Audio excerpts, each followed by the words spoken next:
Hindi basta-basta magawa ng chili garlic oil guys. Hindi mo siya pwedeng gawin pag wala kang kasama. If ever na yan lang talagang ginagawa mo, okay lang yun. Pero kung meron kang tindahan, so kailangan mo talaga meron kang isa pang banda sa tindahan. Kasi maproseso nga po ito guys. Bawal nga po ito hindi tingnan.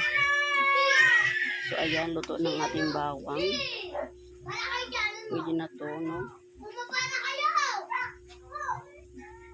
Okay.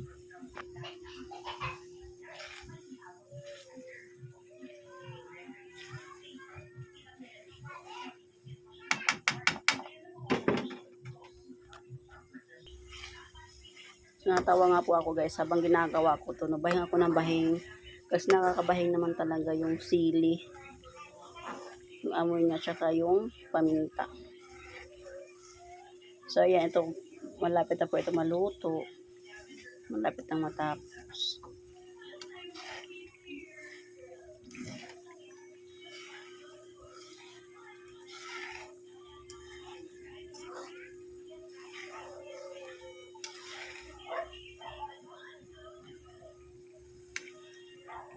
Guys,